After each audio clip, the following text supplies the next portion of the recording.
Well, hey mamas, Jessica Coulter here, CEO and founder of Ace Cookie Tutoring. We are diving into a new series this week, and we are focusing on learning styles. So those three, the visual, the auditory, the kinesthetic, we're going to be talking about them all week, and we're starting with the basics today. We're starting with what they are, why they matter, and how your teen can actually use them and should use them for all types of learning in and out of the classroom. So I want to know, how does your teen prefer to learn? Do you have any idea if you have a visual, and auditory, or kinesthetic learner? If you do, that's awesome. I want to know what it is down below. And if you don't know, that's totally fine. I definitely can talk about that too. There's some awesome resources that I use with my program, Love to Learn, and awesome other tools that we can use that are pretty quick. But we'll talk about those ideas other than assessments and quizzes later in the week. So let's start with today, like the basics, okay? And before I dive into those, I want you to drop the word study if you want my latest freebie. But we'll talk about that at the end of the video, but definitely stick around so we can talk about the basics, okay? So for those of you watching, mamas, maybe you're familiar with those three words that I just mentioned, those three types of learning, the visual, the auditory, the kinesthetic, and you can divide them much farther than that. There's all sorts of arguments about how many categories within categories. I just start there. That's what I use in my program. It works very, very well, and it's kind of what you need to know to get through the basics like we're going to do today. So my visual learners, that's pretty much what I am. We love our colors. We love our colors, we love our drawings, we love our pictures, okay? So if your child is breaking out those highlighters a lot, if your child sometimes needs to draw things out to understand, very good indicators right there. You've got a visual learner. Our auditory learners, they hear, they listen, okay? My sister, you can tell her something once and she'll remember it for like forever, okay? They love the auditory books, like the books on tape. They do not want to sit and read. They do not want to be up and moving, being hands-on. They want to just listen to a lecture, listen to a book. They love music. Okay, so if you've got someone who knows a lot of lyrics to a lot of songs, or maybe can quote several movies by heart, maybe good chance you have an auditory learner. Our kinesthetic learners are hands-on learners. You might also hear them called tactile learners. They do not like to sit still, okay? They want to be up and moving, so if you've got a kiddo in multiple sports, good chance you've got a kinesthetic learner. If you have a child who loves to take things apart, I always think about someone who takes apart electronics, and then can put them back together again, and that's kind of how your son or daughter learns, is by seeing things, by seeing how they fit together and really building things. That's a hands-on, tactile, kinesthetic learner, okay? So that's kind of part one of the basics. It's just knowing what these different learners do, kind of what it means. And the next step is to figure out, okay, why does it matter? Why does it matter if your teen likes to take things apart? Why does it matter if your teen would rather listen to a story than read it himself? Well, that's what I do with my Love to Learn Study Skills program, is I teach teens how to learn through study skills. Okay, and it always starts with how your teen prefers to learn, what their learning style is.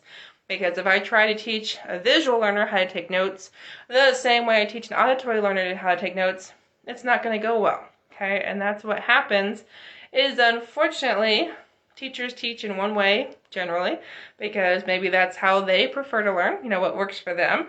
And it's also simply the fact that there's how many students per teacher, no matter we're talking middle school or college, especially some of those college classes, auditorium style with hundreds of students.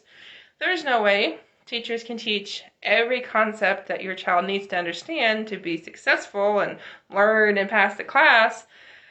There's no way the teacher can teach that material to that many kids in that way to every student in a way that works for that student, okay?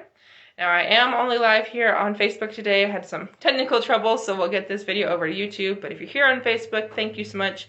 Be sure to follow the Ace Cookie Tutoring page, because there will be live videos throughout this week, throughout the coming months, and even years is what my plan is. And we're talking about learning styles this week, okay? And if you got questions, feel free to drop them below. But let's talk about how to actually use this information, okay? So we talked about your visual learner loving colors and pictures and drawings. Well, your child's sitting in class, and let me know if this sounds familiar, because I've been in this position before. Your child's sitting in class and the teacher lectures, just talking. My brain does not work that way. Like the teacher's just talking and I'm supposed to listen. That's a perfect scenario for an auditory learner. Does not work for me at all. So that's when your child needs to break out those pens, those pencils, and start taking some serious notes, because your child is going to have to learn from what gets written down. Okay, maybe the teacher hands like some handouts, you know, like a study guide, a reading. A visual learner loves that. Okay, now our auditory learner, let's flip it here. An auditory learner does not want to be told, here, read this, figure it out. Or here, you know, go do these 3 stations, go do this lab, figure it out. The auditory learner wants that lecture like we just talked about, and also really, really wants you to explain it to them. You know, just kind of walk me through the steps. They also love it when they get to do partner work or group work. And again, they get to talk to other people and, you know, really hear other people's explanations, because that's how they're going to learn. Okay, now lastly, we've got our kinesthetic learners. We just talked about like lab, so I can't tell you how many students I've worked with that have loved lab when they're kinesthetic, because it's the act of, okay, I don't have to read it in a book, someone doesn't have to tell me about it, I actually get to do this thing. Okay, now I'm a little kinesthetic, because some people would argue that writing notes, you know, writing things, drawing things is kinesthetic, and I can agree with that, but I gotta tell you, kinesthetic learners also, it's not uncommon for them to have ADHD because they love to move. You know, they're the ones that fidget. They don't want to sit still for very long. So that comes down to, how do we tie in some activity, some movement into a class, into a homework session? And that's something we talk more in depth about in my program, because I gotta tell you, you know, something as simple as playing basketball is an easy way to get your teen interested, motivated, and actually tie in that kinesthetic learning style. Okay, I had a student, he would shoot hoops for 10 minutes. We'd work for 10 minutes. I mean, there you go. It's a very simple tie-in. Or, you know, we do this certain action when we're doing even problems, and then we do this action when we do odd problems. Okay? It does not have to be complicated. The idea here, though, is to get your teen's interest to pair up with the learning style, to then pair up with whatever it is we need to learn. Okay? Now, that is just school focus. I mean, there are so many different directions. Okay, think about chores around the house. Think about something as simple as like mopping the floor. You're a visual learner. Okay, maybe wants to read the directions. Like, I have a new spin mop. I had no idea how to like put it together or use it, and like how to extend the thing, let alone like how, like I had no idea what I was doing. I read the directions. I looked at the pictures. That's what helped me. Okay, an auditory learner might just want to, you know, watch a YouTube video and again, not read the captions like I need to as a visual learner, but just listen to it once and go, this is easy, and maybe not even watch the actual video and like actually see how it's put together or how things twist. Okay? Kinesthetic learner, not going to watch the video, not going to ask anybody, not going to look at the directions.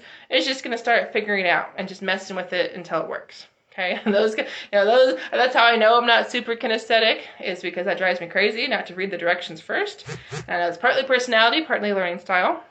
But do you know, chores around the house are just the same learning styles and needs and learning preferences as there is in a classroom at school. So I want to keep this video short and sweet, just talk about the basics, what these learning styles are, why they matter, how to use them. We'll be talking more about learning styles, some examples later this week.